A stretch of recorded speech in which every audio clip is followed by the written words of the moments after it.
What's good, people? What's good? What's good? What's good? Welcome to another edition of Quality Over Quarantine. We're keeping things going, like I said, man. We're hitting you up every day of the week.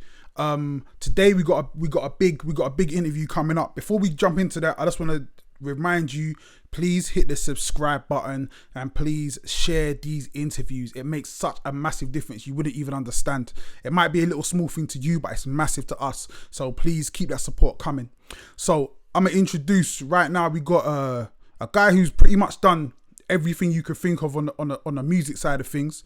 And what I've noticed as well, a lot of the interviews we've done have been from London MCs and London artists. So we're kind of moving things around right now, and we got a Bedford legend up in this BI.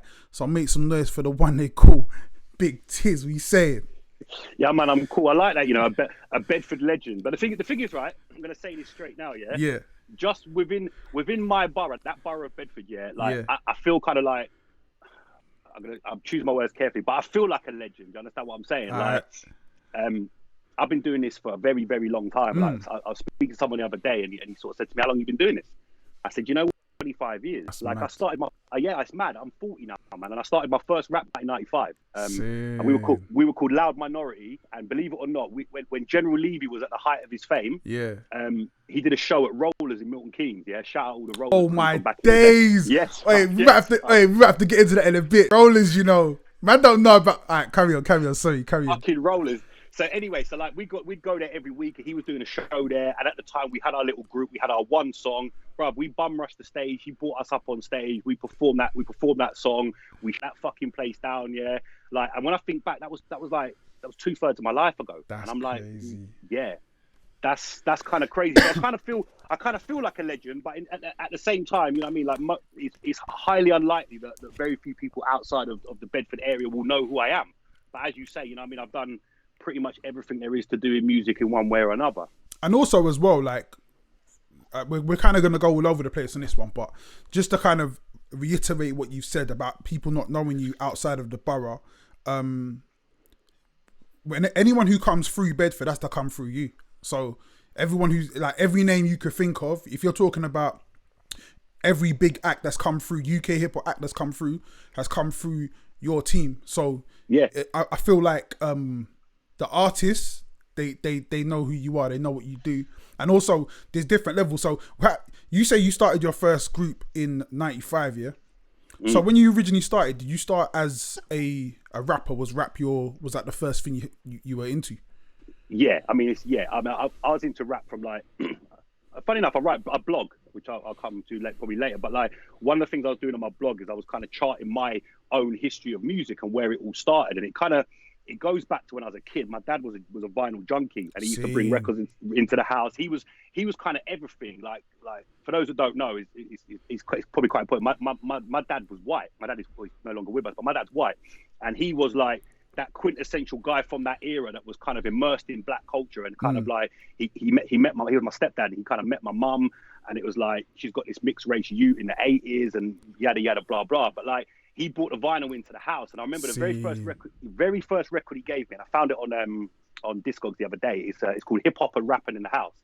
And anybody who kind of knows music back then, there was that little sort of period in the 80s where house music and hip hop were kind of on that sort of equal footing, and artists, you know, the classic Eric B and Rakim Cold Cut remix, they kind of crossed over a little bit. Yeah. And it was an album kind of built around that, and he gave me that, but it had like Eric B and Rakim not paid in full, Move the Crowd on there, had Eric B as president, Derek B was on there, fucking hell. Yeah, so that sort of era, so that was where I kind of came up. And then, like, as you do as a kid, I mean, for my era, it was Michael Jackson was the guy that everybody sort of emulated, but for me it was like, we loved Michael and shit, yeah, but me I couldn't move like him. I can't dance for nothing. Yeah. You know what I mean? So it was like there was this other kind of thing that was going on where people were talking, and it was like, I could understand this, and you know, I'm quite good at reciting, so I could listen to something, memorize it, and boy, I was in the playground the next day, and I was in the corner of the playground, and we were spraying bars. We didn't know what we were doing at the time, because nobody really kind of made rap music, and certainly not that kind of appealed to our age group. But yeah, rapping was kind of the thing where I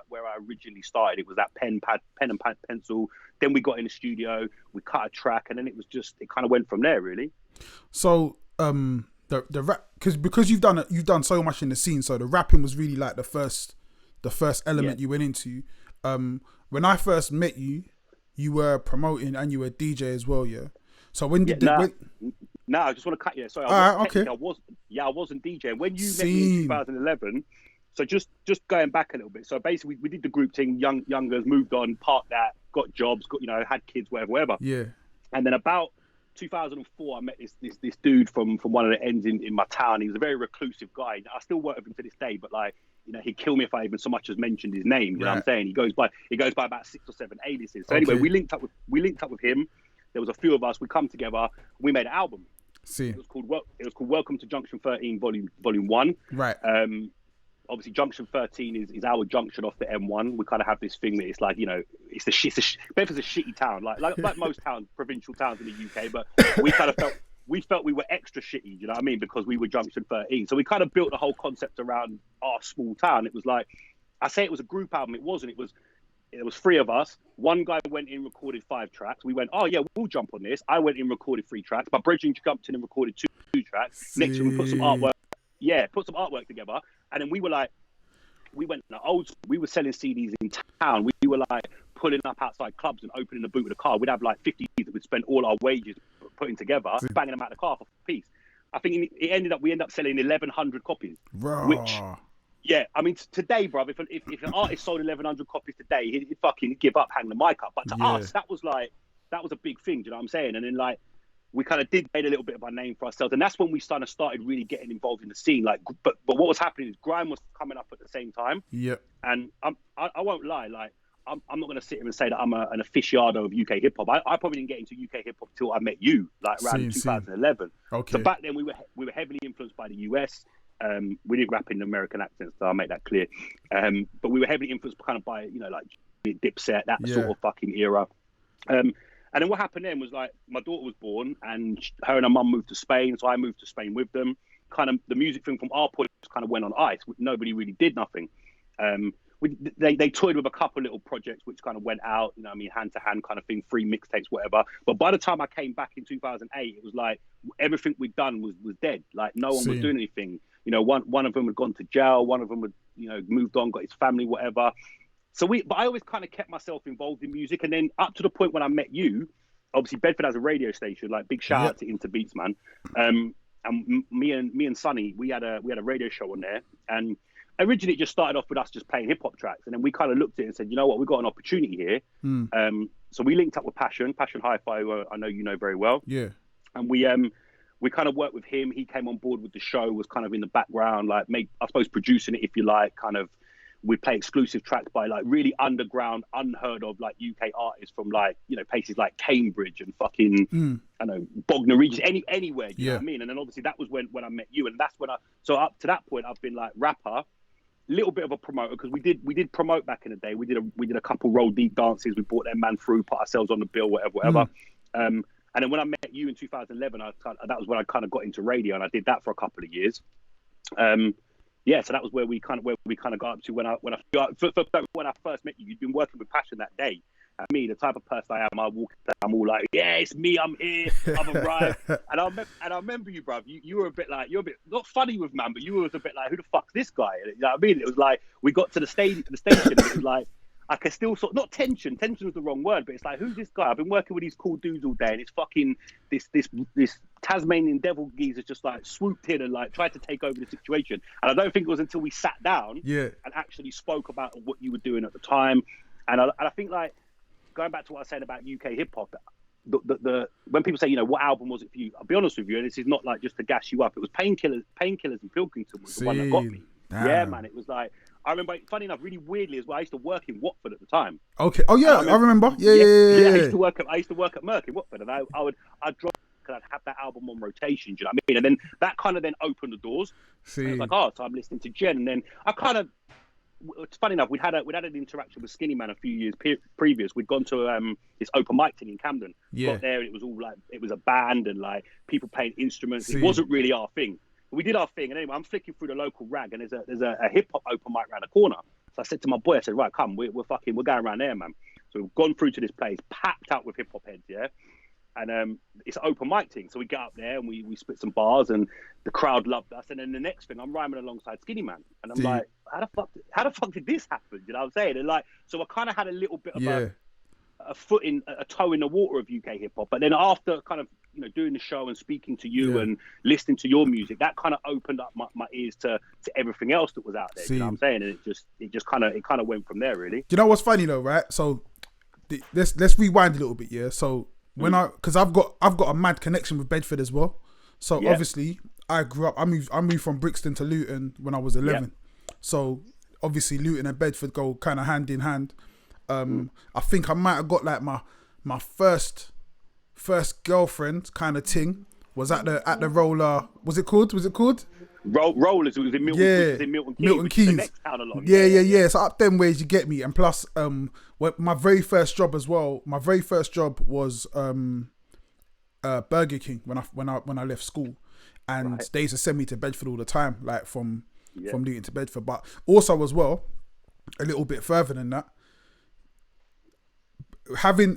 I had an acquaintance that I was with in Bedford, and there'd always been a little bit of beef with a couple of Bedford man, innit? So there's always been a little bit of like kind of tension between certain people. So whenever I was in Bedford, I was always like on edge because I never knew who was who. You get me? And like obviously, and I'd spent a lot of time in Bedford because I recorded Dep on Road. That was pretty much 90% recording in Bedford. When I did the interview with you, I would have been at the studio up with Knee-High. So I was recording there. There was times I used to sleep in that studio, but at that time it was a weird time because it was like doing music but on the side, really doing road, but then at the same time really having beef. So really being on edge all the time. And so it's funny because a lot of people say to me, when I first met you, you weren't like how you are now. Like now you're cool, boom, boom, boom. But there was like every time we went to Bedford, there was always be something kicking off. Do you remember when Skinny Man came down? Yeah, right. Squires. Yeah, the pad. Yeah, at the pad. So even on that night, and that would have been around the same time as well, So there was a situation where we come out the club, and Skinny was the set was finished, and Skinny was outside, and there was a couple of men on the side, and then one of them must have been like, Is that Skinny Man, yeah? Nah, man, it's Marga for real, innit? And like, so Skinny was kind of laughing because thinking they're joking, and I'm watching at the side like, nah, these men ain't joking, these men are trying to start something, innit? And so I think one of my boys or somebody, or even maybe one of Skinny's guys were like, yo, come to the side to Skinny, and they kind of just went off. And then I went to the car, I had to grab something, come back like, what? I mean, like, allegedly. So like Bedford was always one of them places where it's like Luton as well. The difference with Luton is I always knew who was ops, but with Bedford I never knew it. So it was you never know. Nah, bro. So obviously when I see you now, all like 7 foot, like, you know what I mean, size of the whole build, I'm like, right, who is my man? Like, because you literally you would never really know. But yeah, it was a good time, and also as well, like, obviously a lot of the people that you know, we got a lot of mutual friends, and through you as well, I've met, and you and Knee-High, I've met a lot of people and kind of really got into the Bedford side of like the talent in Bedford. Yeah, and there's loads of it. There's a lot of it. It's mad though, but for some reason it's like it's one of those towns where nobody's really kind of come through and put it on the map properly the way it should be. Why is that? You know what? I hope we've got some time here because this is we got time, man. It's an emotive subject, because I kind of feel like, just going back to just really quickly before I forget this, I remembered that I said that like it was Pinkerton Pilkington. That was the one that really put me onto you. But what's that one? Man said 7 foot. So I got a message coming through on my phone. It said man said 7 foot. It's 6'5" actually. But yeah, I remember Depon Road because I don't know if there was a girl. I won't call her name because I don't want to bait anybody up. But there was a girl from Bedford who worked with you, and as it goes, like she's she's not family, but like her people are my people. Do you know what I mean? They're like, Okay. we go barbecues, weddings, and funerals. I know you're talking and all about. Yeah, that's family. That's family. Yeah, that's family to me. But going back to what you were saying, like why is that? I mean, you could probably ask that question for like every town outside London, Birmingham, and Manchester. True. Do you know what I mean? True. I kind of feel like people don't take us seriously. It's twofold for me. Yeah. First of all, is when you say you come from a small town, it's like, yeah, but you're not London, you're not Birmingham, you're not Manchester. Okay, cool. You know, we're a small town, we're country, whatever. But I also think that, like, certainly from a Bedford point of view, what tends to happen, and I've been guilty of it as well. It's like, rather than like work together and say, right, let's have this common goal. Let's, you know, we've got all the infrastructure, we've got a radio station, we've got the venues that are going to let us put stuff on. So rather than working as a unit, and whoever comes out of that, it was always competitive. And I'm not saying that you can't have competition. Certainly in our genre of music, competition is paramount. Yeah. But at the same time, it was like, rather, if someone was doing something that you were doing, rather than saying, oh yeah, you know, well done, like fucking, you know, I support this guy, you'd kind of be like, you see him as an enemy almost. Do you know what I mean? And I think that held us back to a degree.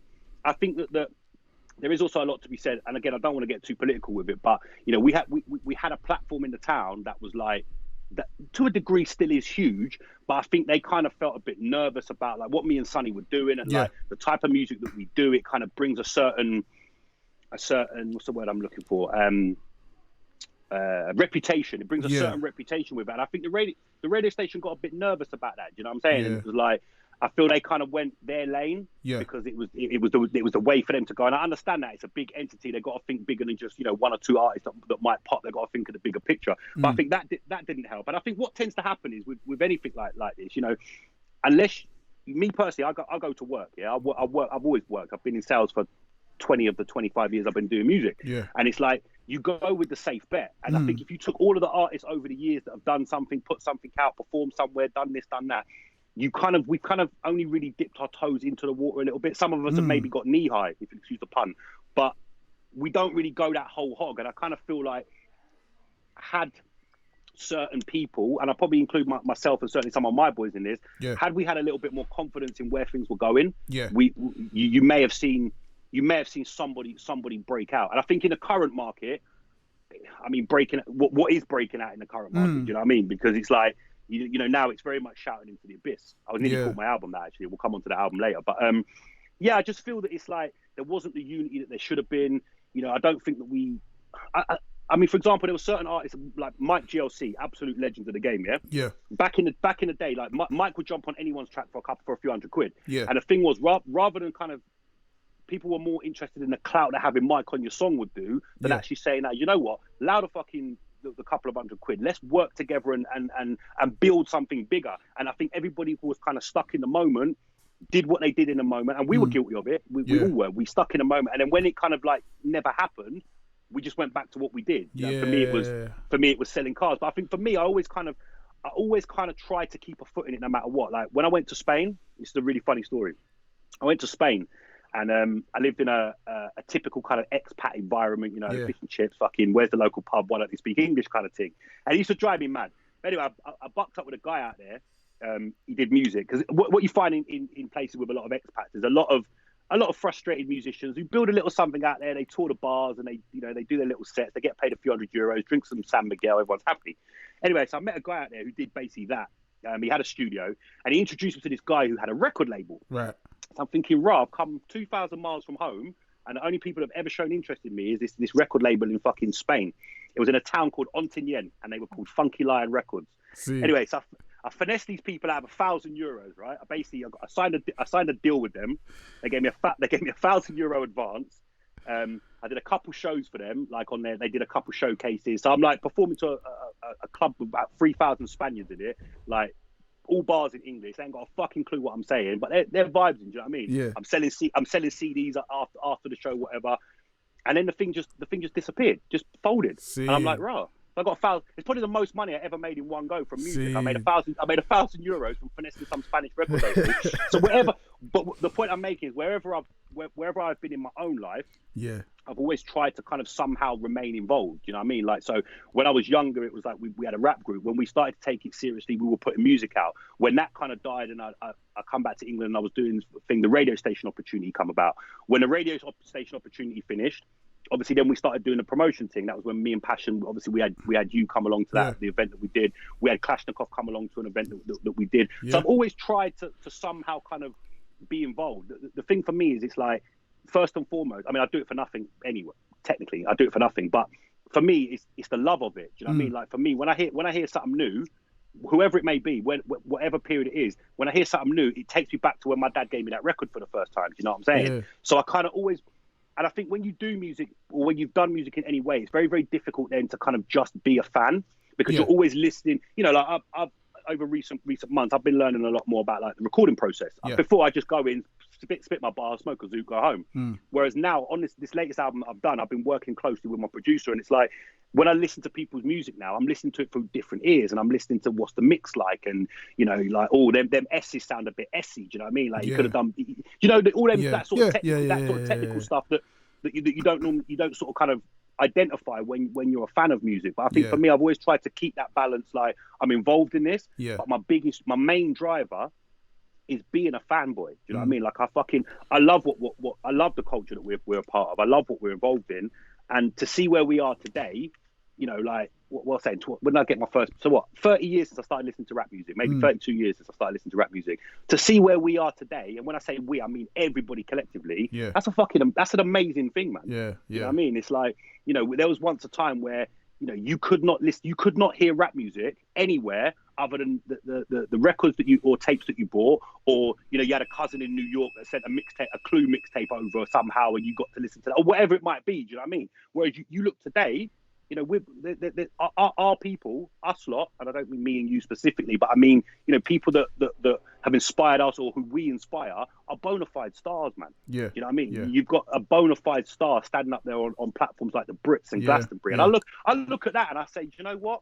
You know, whether you like the commercial side, whether you're more underground, whether you like battle rap, whether you like, you know, music from the regions, or you're more somebody who listens to mainstream, whatever it might be, we should be very proud of the platform that we have, and what all these individuals have built, that we now can come together. Do you know what I'm saying? Yeah, 100%, man. I think it's, I guess, for me as well, like, looking from an outside point of view, I got like a really good kind of grasp on how regional scenes work, and how national scenes work, and how international scenes work, because again, I've kind of played the game at all levels, and I feel like with Bedford, Bedford it has a very similar vibe to Luton, but only it's a little bit smaller, and again you're a little bit further out from London, but within Bedford, you've always had like some serious talent, man. You got like None the Wiser, like, you know what I mean, and man's are just there, just doing their thing, and I've always kind of been like super puzzled. I remember like where was I, man? Someone sent me a video. I can't remember the guy's name, man. I think it was like L or something. And someone sent me his video, and I was just like, this guy, and this was like, we're talking about 10 years ago probably, and I'm just like, this guy's sick, like on a level. And I'm like, where's my man? Oh, he's in jail or something. You know what I mean? I'm like, oh man. And I feel like there's always the problem with a lot of these places is because the music is like, the music is kind of like a part of the life, but real life always takes over. And so you get some of the greatest talent, but you're in a place where it's really hard to get out of. And I can speak for like Luton and Brixton. It's exactly the same vibe. You might have like certain people and just be like, yo, what's up with my man? How, 'cause he ain't come through? Oh, real life got in the way. Like, he just didn't. It didn't make it through as far as he could have gone, man. You sent me an album a little while ago. Welcome Junction 13 Volume 2. And you were just like, listen to it and like, let me know what you think in it. So I had did I play it in the car? No, I don't think I did. I think I just played it straight. And I'm listening to this album, and it took me back. It felt like classic times. I can't explain it, man. No. You're spot. Sorry to interrupt you, but I'll take over because you're spot on there. And it's like, I listened to, okay, let me just give you a bit of background on it. So Yeah. just before I got ready to leave for Spain, obviously you don't wake up one morning and go, I'm moving to another country. It's a process, yeah?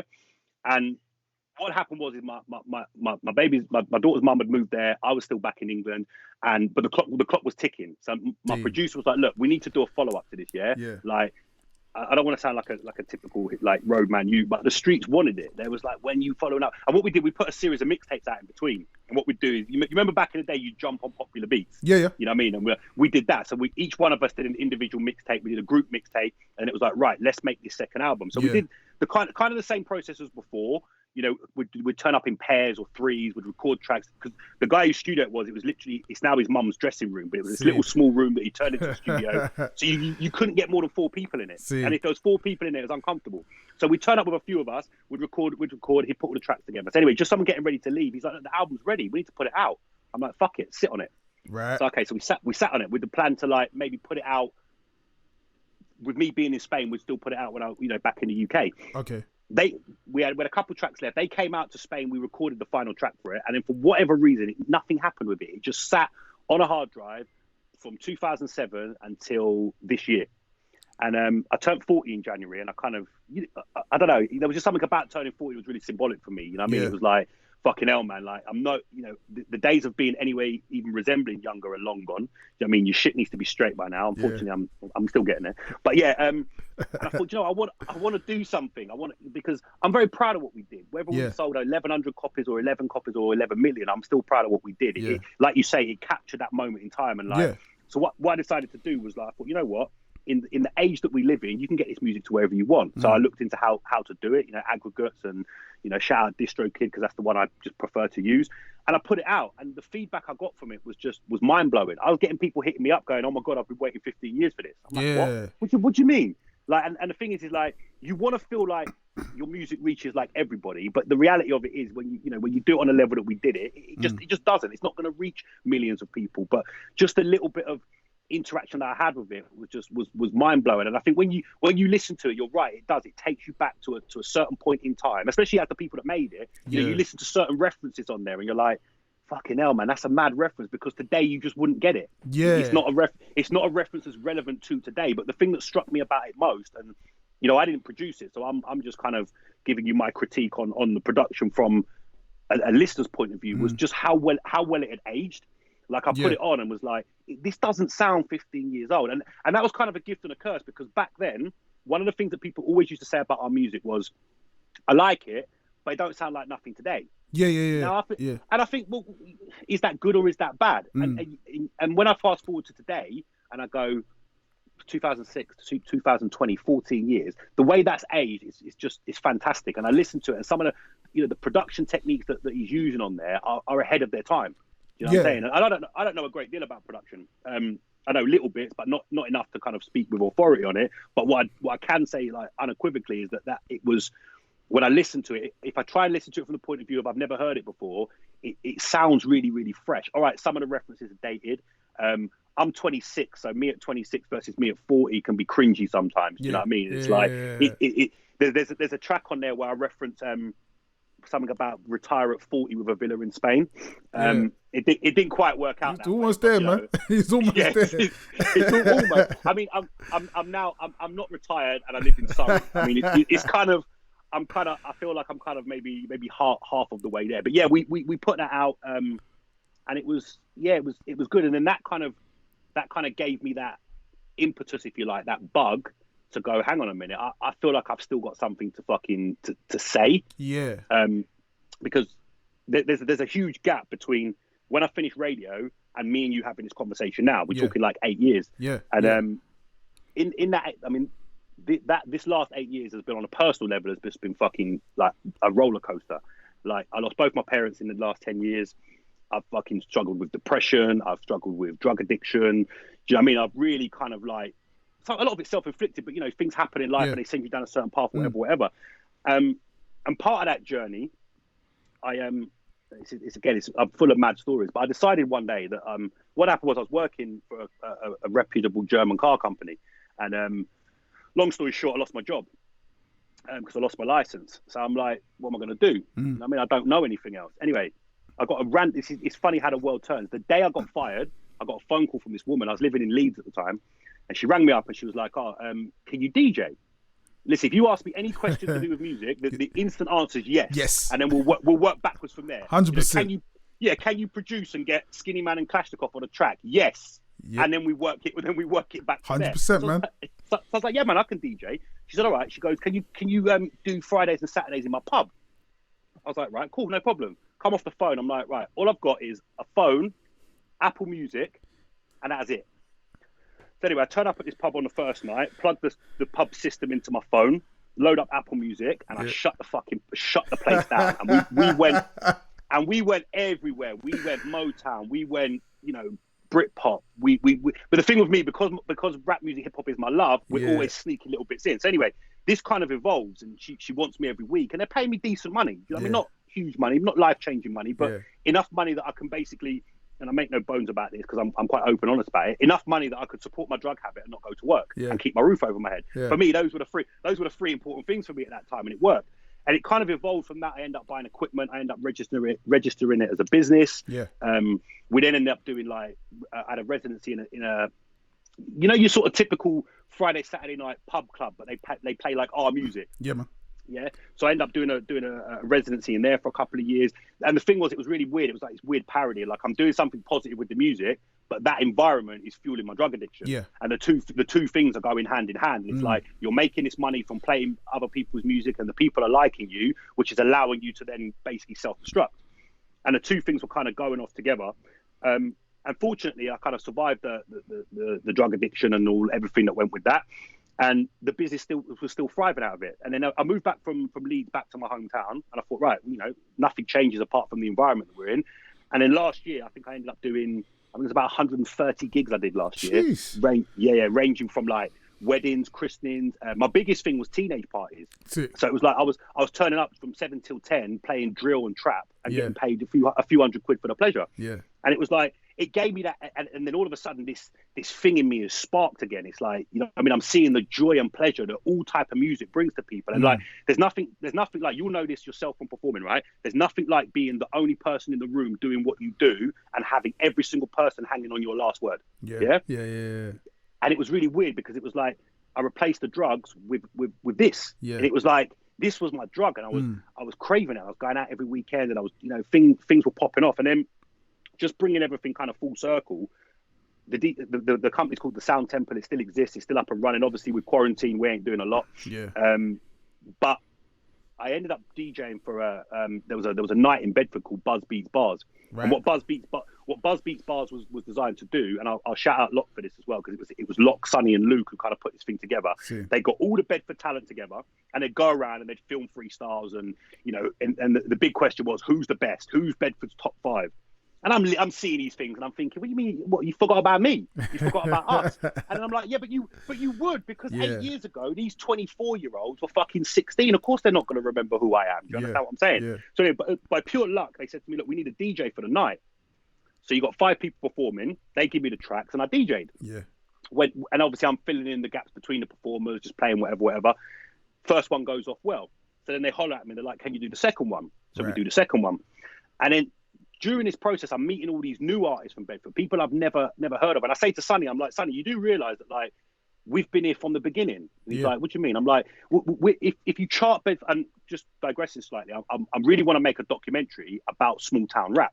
Yeah. And I want to kind of use my town as the basis for that documentary and just share this story. So I said, you do realise that I've been kind of writing, but I don't really know where to go with it, and I'm sure it will come together. But I've been writing just kind of the history of our town. I'm like, you realise we've been part of every era. He's like, I wasn't even aware there was different eras. I'm like, bruv, there's this era. And then there was this era. You talk about None the Wiser. You talk about people like Truth. You talk about Trauma. That was the radio. Yeah, the radio era. Then we've gone away for 8 years, and I come back, and there's this whole new wave of people. And whether they're good or not is subjective. It's by the by. One man's love is another man's hate. That's not even the point. The point was, there's still this thriving scene, and I'm there, and I'm feeling like, for want of a better analogy, I'm kind of feeling like the Wiley of Bedford without the old man fucking. Well, I say without the old man rantings. If you follow me on social media, you'll know that my old man rantings are identical. Funny enough, he blocked me on Twitter today because I told him to stay in his house. But anyway, and I've actually been blocked on Twitter by 3 grime legends. Yeah, one for telling him 5G is the 5G thing is bullshit. One for telling him that Corona is real, and the other one for telling him to stay in his house. And all 3 of them blocked me. But anyway, that's neither here nor there. Wait, is one of them Tempati? One of them Tempati. Big up Tempati, man. Big up Tempati. And you know what? I love Tempati as well. I know. I love all of them. But anyway, I kind of looked at myself. I was like, bro, you're fucking like, you've been involved in this whole scene right away from start to finish, and in one way or another, you've been involved in it. And then what was happening was I was getting a lot of. I'm a lot more humble than I used to be. Back in the noughties, like fuck, I was not humble at all. Like fuck everybody, yeah. Whereas as you grow older, you know, the road stuff becomes less important. I read a Carla's book, right? And one of the things he says in his book that really resonated with me is like, it's like someone flicks a switch around about sort of your mid to late 20s where the things that mattered when you were younger don't matter no more. 100%. I mean, all that road shit, it becomes incidental. So I think now at 40, I'm a lot more humble. And I had all these youngers coming up to me going, first of all, you're a sick DJ, thank you. And the way you're supporting our scene is really good. And I kind of feel like that's my responsibility. Do you understand what I'm saying? Like back 15 odd years ago, the scene was nowhere in locally, nationally, internationally, the scene internationally maybe, but locally and nationally, the scene wasn't what it is today. And I feel like if I'm still a part of that, then I have a duty to kind of go, you know what? I'm not saying I've finished rapping, but my time in the spotlight, if you like, is kind of past. But there's this whole group of people who completely independent from us, very few of them even influenced by us, but they're doing their thing. And what they're doing without even realizing it is they're following a blueprint that we laid down. Yeah. And then you go, you know what? I fucking feel privileged and honored to be a part of this. And then, of course, the mic man in me comes out because I'm seeing all these guys and I'm like, yeah, you're nice, but, you know, this is not just a young man's sport. You understand what I'm 100%. Saying? Like veterans can have their thing as well. Yeah. And I suppose that kind of led me to where we are now, which is with an album ready to come out. It's mad. It is I guess your story is kind of typical to more like you kind of got the rock star vibe with the drug addiction. And the funny thing as well, a lot of people find themselves in that place where the it's like the snake eating his tail. Like the thing that feeds you is like I need to do this, but me carrying on doing this is what's killing me. How did you find, like, where did you find the strength to kind of break that cycle and get to a place now where you're really on a strong path, and really with a new focus as well? You say rockstar lifestyle, man. I mean, I know this is not a family show, but like I really wouldn't go into some of the fucking stories that I could tell you about. You know, you just imagine them, multiply them by 10, and that's how I was living every single day of my life. Do you know what I mean? Like literally drugs, alcohol, music, women, the 4 things interlocking. I think for me, the thing was when I was in the depths of it, the thing about when you're an addict, the first thing is you don't think you're an addict. You spend all this time, you go, I just do it recreationally. I just have the famous cheeky one. I have a cheeky one from time to time. Yeah. And then all of a sudden you wake up one day and it's like, it's Tuesday afternoon and I'm getting things dropped through my letterbox, having bank transferred the money to the shop around the corner. Do you know what I mean? It's like, it's Tuesday afternoon and I'm getting off my fucking face. And it's like, that's, I suppose, first of all, I recognize that it was a problem, but that's just the first step. And it's such a cliche. Yeah. You know, you can't identify it's a problem until you accept it's a problem. Yeah. But then comes the, okay, I've got a problem, but what the fuck do I do about it? You know what I mean? It's all well and good going, oh, look, you know, my house is falling down. But it's another thing going out to get the bricks and the things it is to put that right. Yeah. And I think the first steps it was accepting it, and then it was kind of reaching out for help and saying, look, you know, I've got this problem. Yeah. It's delving into why as well. You know, I think that if you talk to most people who have any kind of addiction of any sort, whatever it might be, that's destructive, I think what you're doing is you're dealing with trauma in one way or another. You know, I mean, for me personally, it probably harked back to childhood, but for me, the spark of it was losing my dad.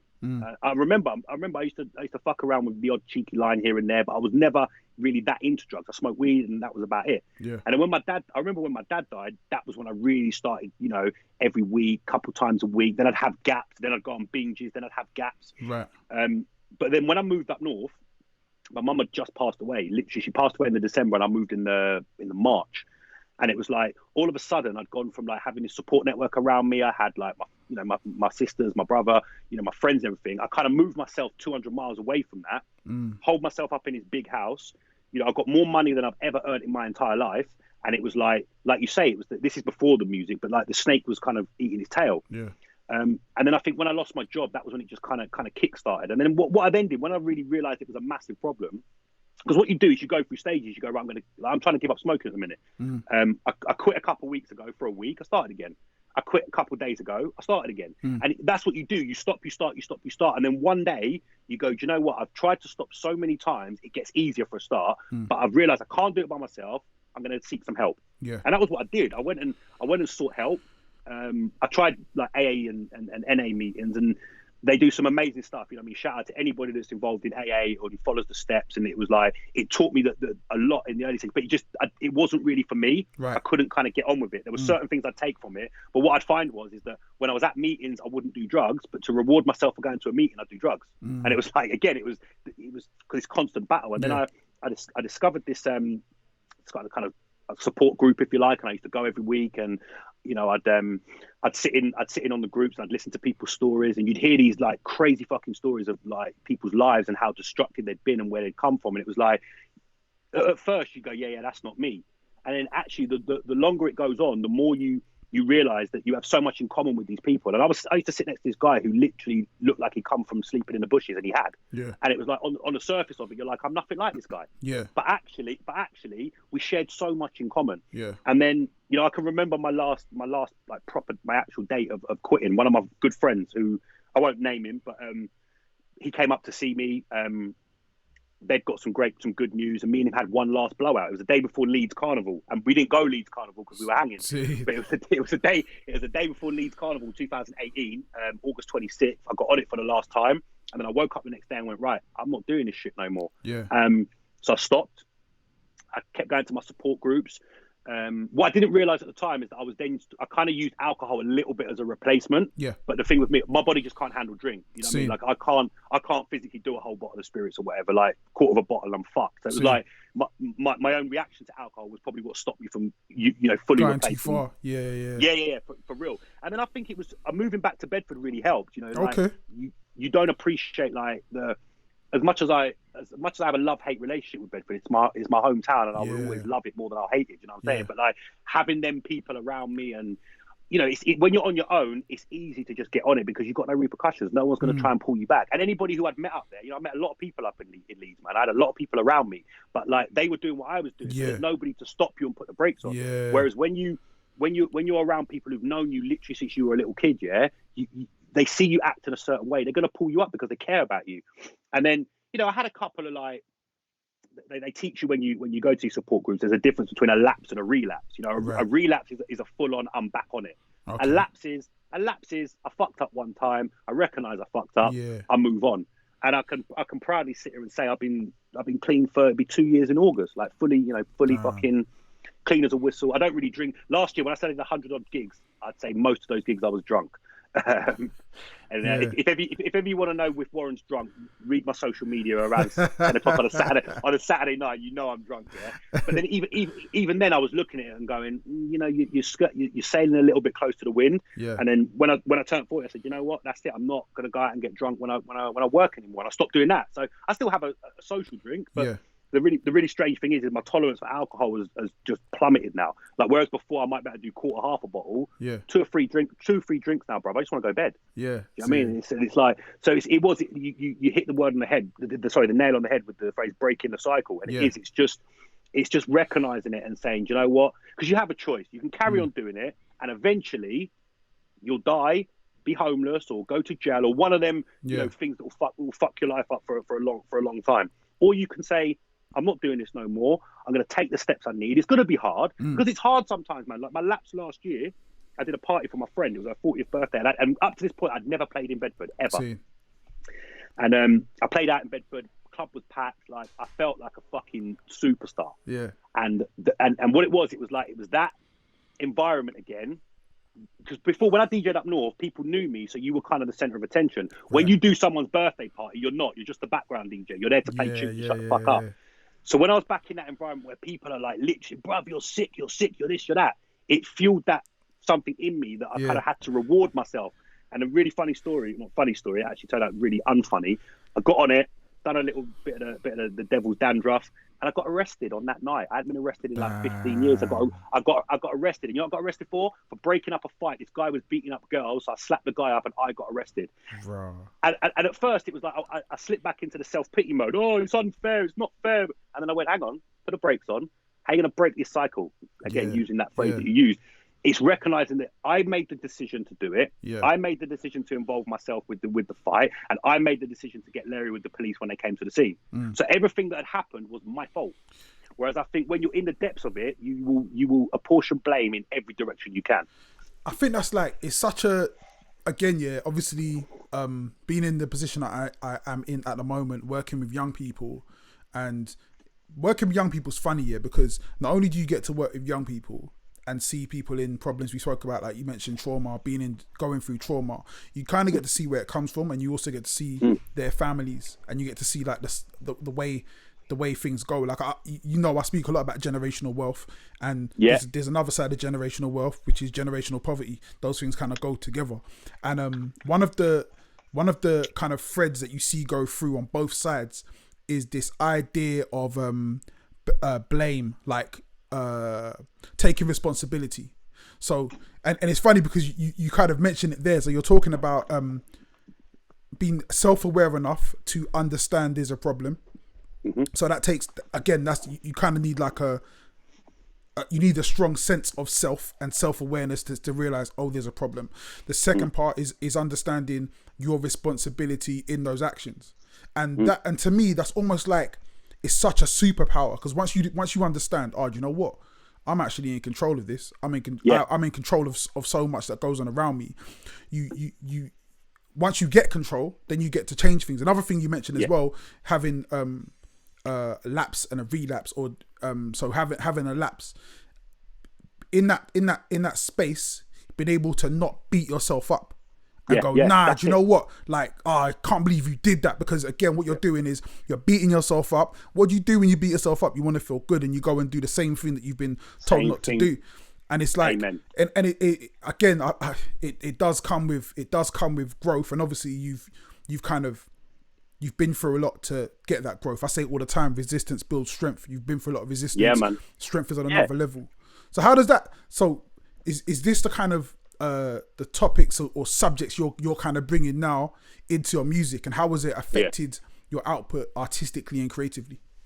It's that's a beautiful question. And just going back to what you said about the lapse and not beating yourself up, I think I wouldn't go as far as to say I'm proud of my lapse, because that's the wrong choice of words. But I'm proud that I had a lapse and was able to kind of deal with it, and just kind of, move on from it. Shit happens, you know what I'm saying? But what I did realize is that nothing good ever comes from drugs, and that's a twofold thing. Sure. Very few good come from selling drugs.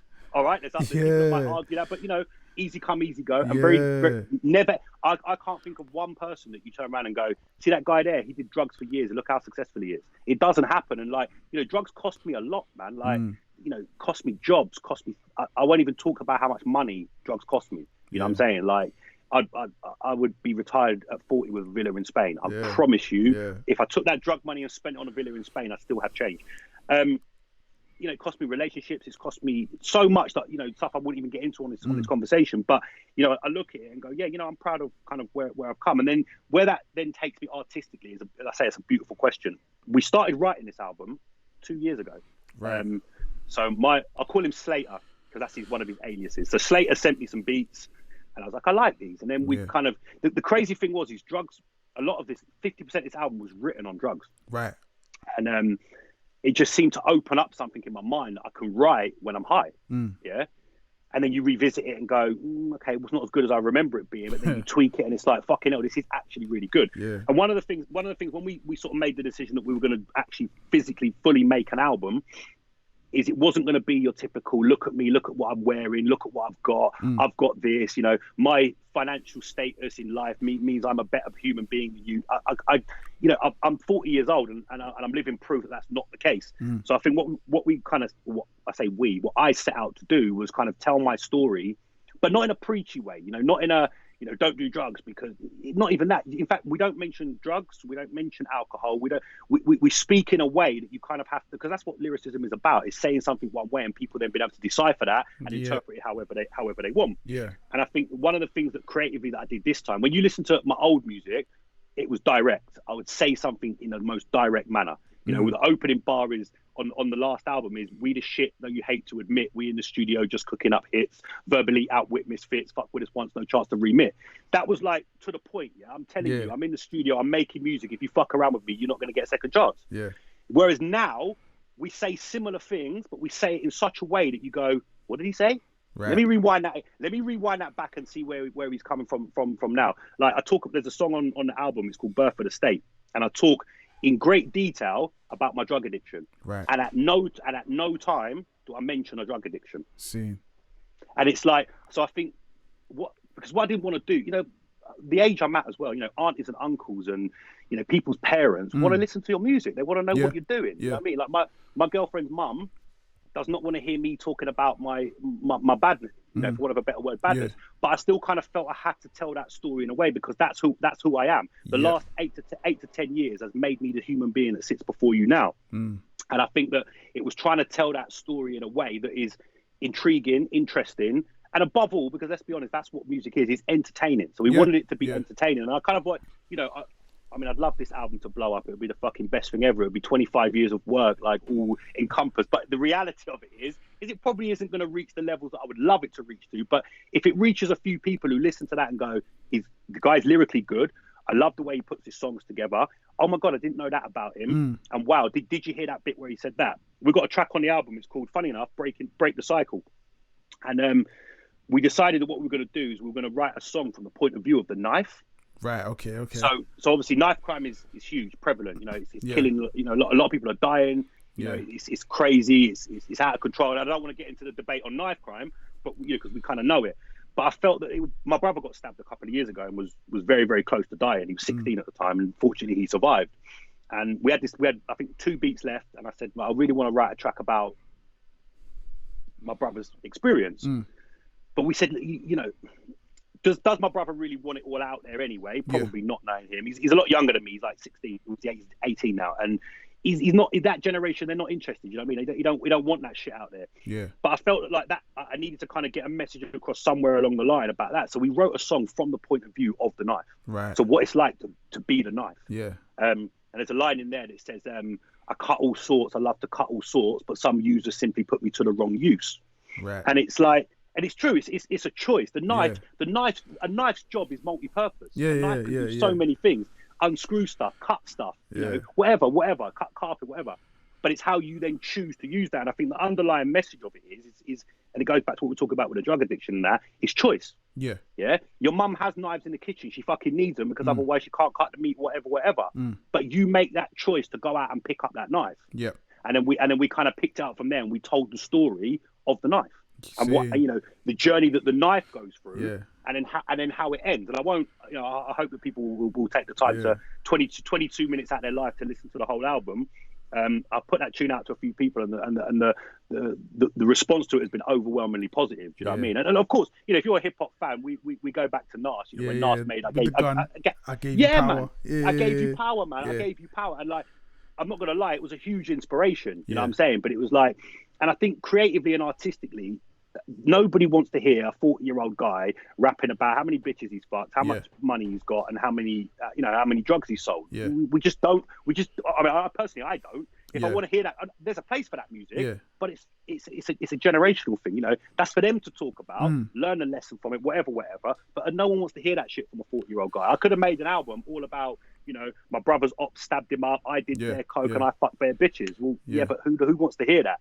So we kind of wanted to sort of put some art, and I keep calling it art because it is art, but we wanted to put a piece of art out there that kind of told my story spoke to everyone and just entertained people, man. I think it's a beautiful thing because again, like as a writer, as an artist, and as someone who's a fan of rap, there's a part of me. I think I tweeted this a little while ago.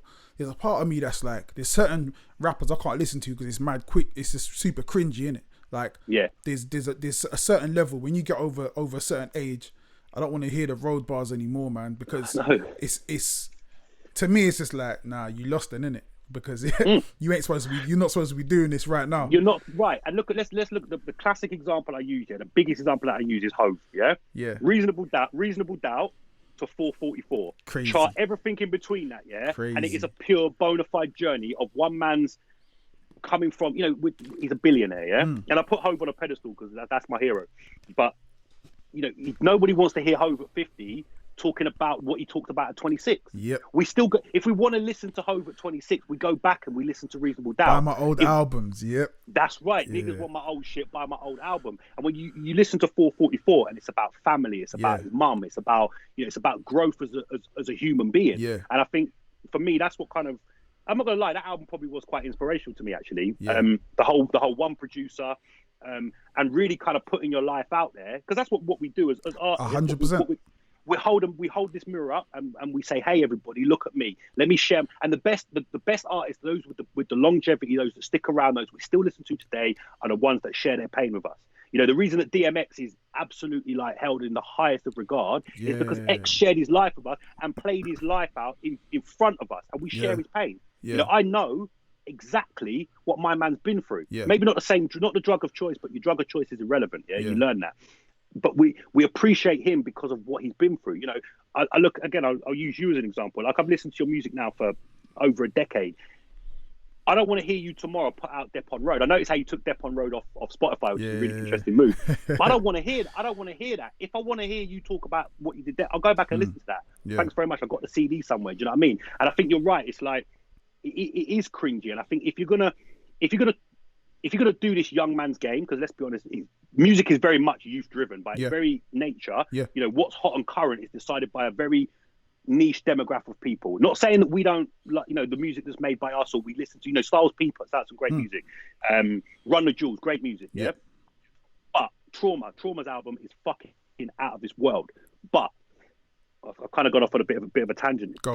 But if we are going to do it, if we're going to be involved in this kind of young man's game, we've got to come at it from a different angle, because they're doing what they do. That's it, right there. How am I can't. There's a lot of guys from my town that make some great music, but they make music that I couldn't make. You know what I mean? I can't talk about drip, and you know what I mean. I still fucking like the only real brands you find in my wardrobe is Polo and Nike. Balenciaga. I don't even know what Balenciaga is. I didn't even know what it was until about a year ago. My godson got a pair of Alexander McQueen trainers. I was like, bro, that's rent on your feet. Do you know what I mean? So I'm thinking from that point of view. So if I then come out with an album talking about I'm wearing rent on my feet and this around my neck, people's gonna look at me sideways and go, what the fuck's this guy on? I kind of feel like you made like a really good point earlier when you said about I make music that I want, like my auntie to listen to, and and like other, and it's funny as well, because it's the same thought that goes through my head. So when you listen to I go back actually, when I first Dep on Road, when I made Dep on Road, I remember my dad telling me he listened to it and he was like, yeah, man, it was like, I like the journey. I like what you did, how you put the different parts together with the road, the truth, the art, all that. And he was just like, yeah. And from then I was like, rah, so everyone's listening to my music now. So I kind of got to make it in a certain way. And it's always that I do it in a way where my daughters are going to listen to it. Also, my mum's probably going to listen to it. How are they going to, am I being authentic? Am I being real to myself? And it's funny as well, because like, for me as well, there's something I always want. I always want you to, if you listen to some music of mine, I want, by the time you listen to it, you to know me a bit better than you did to start with. Yeah, perfect. Absolutely perfect. Yeah. I think that's the way. The name escapes me because but you put something out back end of last year, scary cover, and there's I should have done my research and actually. The creature from beneath, the mainstream. Thank you. Now I had a bike and I sold my bike a few months ago, and I was riding to meet the guy, and I thought, let me just put this on. Let me put this on. I ain't listened to you for a while. We ain't spoke for a little while. I'm going to listen to it. Do you know what? By the time I'd finished, it's not a particularly long album. But by the time I finished the album, I was meeting the guy. I knew a bit more about you. I was like, oh, so that's what my man's been. I mean, obviously you're very you're very out there on social media. Yeah, so yeah, you're out there, which is great. But without the music, you're not out there. Yeah. Do you know what I'm saying? So you go to the source material and you listen to the source material, and then what that then does is that makes you go, right, I've just listened to Jen. I like where he's coming from. He talks about, the way you talk about your family, you know what I mean? Because that's who you are. Yeah. And I know that from your socials. Yeah. So if I see you on your socials and you're talking about the family and, we loved 5 a.m. in Wakanda. Yeah, that was me and my daughter. We loved that. Yeah, but we listen to that. Yeah. If then we see you on socials and whatever, and then the next thing we hear from you is I'm smoking this guy and I'm doing that and on my drip. I'm gonna look at you sideways like, the fuck's this guy? Who is this guy? Yeah. If you come out the gate and you're this really kind of mad, fucking split personality guy, you probably got a little bit artistic license. You can kind of do, but we're not. I'm not that guy. I'm a family man first. I'm a working man. I'm a father, and the rest of it kind of comes after that. So when I talk to people, when I want to kind of get that message across, there's no point. I could tell you loads of stories. I could sit here and talk about stories of menage a trois with this northern girl, and when we went to this place and we did all these drugs and whatever. But people are just gonna look at me and go, "Bruv, you're 40. What the fuck are you talking about?" You know what I mean? So if we're gonna talk about it, we've got to talk about it in a way that is, like I say, intriguing and interesting. It's a time and and a almost place. and it's almost, I don't want to say it's not preachy because it's not preachy at all, but it's almost, there's parts of it that are almost a cautionary tale. Going back to the knife 100%. song. It's going back to the knife song. You know what I mean? It's like, I'm not stupid and think that some youth that wants to go out there and splash his op is going to listen to that song and put the knife down. I'm not suggesting that for 1 minute. But it is, the reason we kind of went that route is because we wanted people to look at things more than just one dimensionally. I'm going to kill, man. Well, hang on, but what about imagine the knife was living. What would the knife want to say to that? Does that knife want to go out and cut someone? Because his original purpose was not to fucking end someone's life. His original purpose was to cut meat or slice bread. Yeah. Do you understand what I'm saying? Or if it's a Stanley knife, it's to cut, whatever it might fucking be. Do you know what I mean? And I think that the artists that have the most longevity in any genre or in any medium are the ones that kind of stick to that I hate saying it's such a cliche phrase, but stick to their roots and are true to themselves. 100. And I think that's 100%. That's always tried to be. We called the album shameless plug time, but we called the album and I keep referring to we, and it's really important that I say we, because it's Tizz on the cover, it's Tizz all over it, but without Slater, like none of this happens. You know what I mean? Boom. Like and I say we, so we call it the skip, and it's a really, again, an interesting story, I think.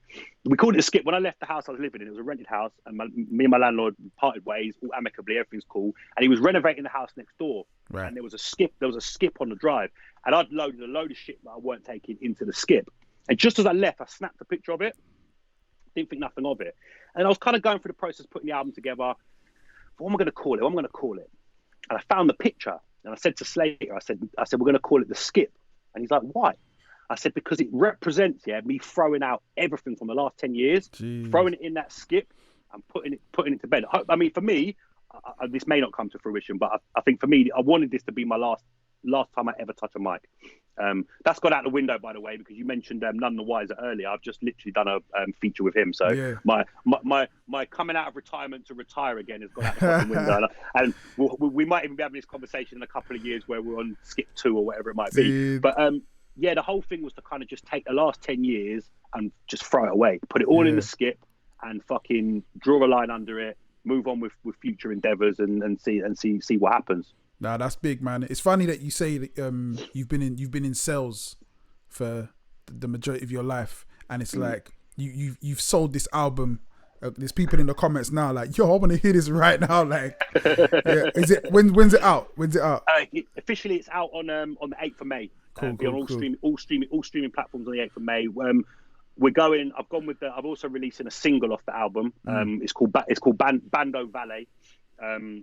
It features Locke, who I mentioned earlier, who's involved in Buzz Beats and Bars. And with the concept of that track was, obviously, I didn't even know what the word bando meant until a couple of years ago. My brother said bando. And I thought, what's a bando? He goes, it's in an abandoned house. And I didn't. Yeah. Well, I kind of knew. You knew what it was. You didn't know what it was. Yeah. I didn't know the terminology. So anyway, then when we're writing a track, Slater sent me this fucking beat that's just out of this world. And like, I wrote the track from a point of view of I am the bando. As in my mental state was like an abandoned building. Yeah, and then we talk very metaphorically about, you know, how basically my life is a bando and how we, you know, we want to clear it out and rebuild it, kind of thing. We don't really say that in as many words, but if you read between the lines, you kind of get that. So that drops on the first of May. Sick. And whatever happens with it, man. Like, as long as it gets in the ears of a few people and people say, you know what, I enjoyed that, or even if they didn't, because this is the thing. One other thing that I talked earlier about shouting into the abyss. But I also wanted to sort of very quickly touch on like what I call the echo chamber. Yep. And one of the things, and this kind of links back to what you were saying earlier about like local music scenes. And one of the things I really struggle with local is that there's a lot of, for want of a better phrase, it's like dogs sniffing each other's asses. Do you know what I mean? Like, people will put something out, and look, whether you think something's good or not is very subjective. Yeah. But I feel that there's not enough critique of things. People are just quick to go, yeah, that's sick. Okay, I respect that you made it, and it's not. I would never say something shit. I write album reviews. I've got a blog, and one of the things that started to happen, I started reviewing people's music. Yeah, which I find really, really difficult, because you're kind of trying to be objective, but you're trying to be objective, but you're talking about a subject that is very much subjective. Yeah. But I try to be as critical as I can, but from a constructive point of view. So with this album of mine, you know, if 1,000 people listen to it. Yeah. I'd rather 1,000 people listen to it and 500 said, I don't like it for reason X, and 500 people go, I like it for reason X, than 10 people listen to it, or 1,000 people listen to it and go, yeah, that's sick, bruv. Because that sick, bruv, don't tell me nothing. I didn't spend all this time. I didn't lock myself in a makeshift recording booth in my cupboard to just hear, yeah, that's sick, bro. Yeah. If you think it's sick, tell me why it's sick. If you don't like it, please, I'm all ears. You know, I want you to say, I don't like that. I didn't like that. Your voice is, you know, whatever it might be. So hopefully, you know, it reaches as many people as possible. And, you know, I'm all ears. I'm not one of these people that if you come to me on social media and say, I didn't like that for reason X, I ain't going to block you. We'll have a, you know, respectful conversation, and I will respect your point of view. And, you know, equally, if you like it, please jump on and tell me. All right, before you go, I just want to like dig into some of these comments, because we've had bare people in the comments. We've got Mike Lee. He's been supporting for a little while. Big up Paul. Big up my sister Yemisi, man. Big up Yemi. She's been a whole time been commenting on the things you're saying. My sister, man, love that girl. Obviously, we've got None the Wiser up in here. That's my boy. That's my guy, man. I got a lot of love for him, man. A lot of love. Yeah, the killer. Man does too many things, man. He's always like sending me beats. I'm just like, and you know what? You know what the funny thing is in me, yeah? Because of how I work here, I'm so like, everything with me is in-house, innit? So like when people send me a beat that's sick here, sometimes it even does my head. I'm like, oh man, why'd you send me that, man? That's too cold. Like, because now I'm thinking, oh man, I've got to jump for something. But it's like pure talent, man, and pure love. Like he's just on very quickly, just on. I nearly called him by his government name there. just on Wiser, yeah. Like he sent me a track last week. I recorded the vocals for it, which I've gone in a completely different direction actually, but I won't spoil it. But he's the first person in 25 years. He's the first person I've ever worked with outside of in-house.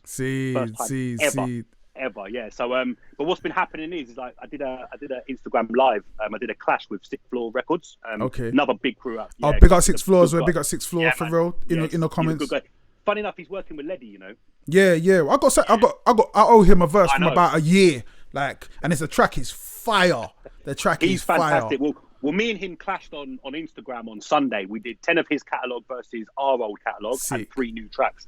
And off the back of that, I'm getting people coming to me, can I play your track on radio? Do you want to feature? And I'm like, it's really crazy, because here I am at what I kind of see as the end of my career, if you like, for want of a better word. And all the things I wanted to happen in the last 25 years have all started to happen in the last 6 weeks. It's like, you know what? It's time, man. Like you don't get to choose like where things are and how things come out. Also big up Frank Icewood saying Bedford stand up. Like big up Enhance. Yeah, man. Like people been out here, man. Ethan, Warren, you should do a podcast. You know that's going to be coming, man. You know that's going to be coming. But it's just cool to see like people really supporting what you do, and people just like want to see you win it. And you know what as well, yeah? I'll say this from my point of view as an artist, yeah.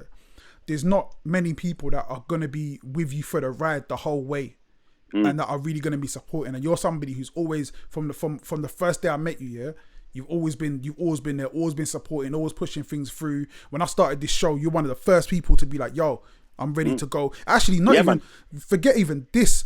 from way before when I said I got a whole bunch of other shows that I'm doing. You're one of the first people I spoke to about on the other side of thing, on the business side of thing, and it's just like that support is super. It means a lot. Like, it means a lot, man. because it's not something that I take for granted, and it's not something you're gonna get every time. So I want to say big you up. Also big you up as well for also just pushing Bedford and just really repping Bedford how it's supposed to be rep, man. Like I said, that album, the Welcome to Junction 13, it was like a time capsule, and it just encapsulated a certain time. At the same time, it shows just the range, like how far, and also as well, it shows how far ahead you lot were. Like, I don't think you even realised it. We realised it. I said it, we were way ahead, and I promise you, well, I'm hoping that my album proves this, but I promise you, if Welcome to Junction 13 was brand new today, it would fucking fly. All right, the references would be different, because you know, if you make one of the bars on there, my brother mentions Ellen MacArthur.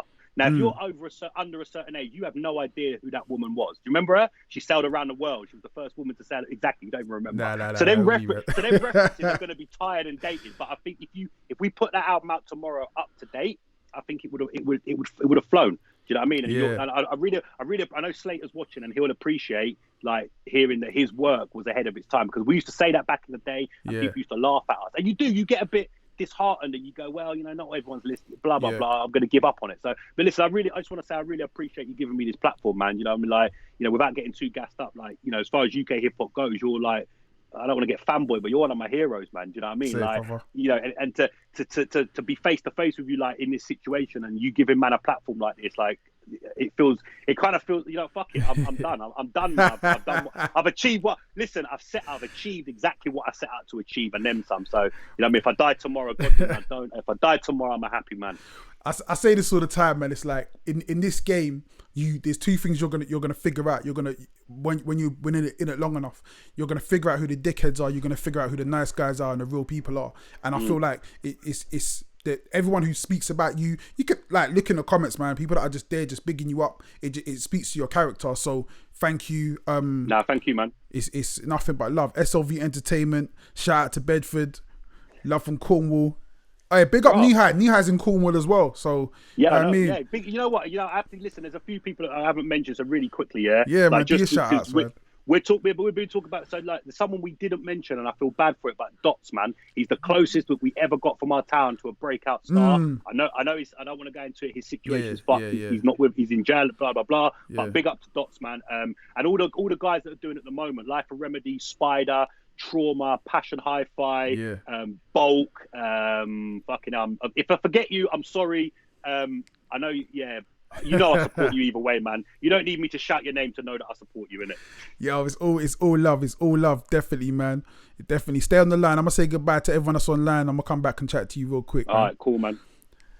So yeah, that was crazy, man. Big up the one like Tizz. Big up all the Bedford massive. That was such a an interview that I didn't think was gonna go that way, and it just went a whole different way. It was amazing. Like I keep saying, all these interviews we're doing on this platform, like on the Skype business, as soon as lockdown's over, we're doing a lot of these again. So we're gonna have Tizz back to speak about what the album's doing and what his next projects will be in the future.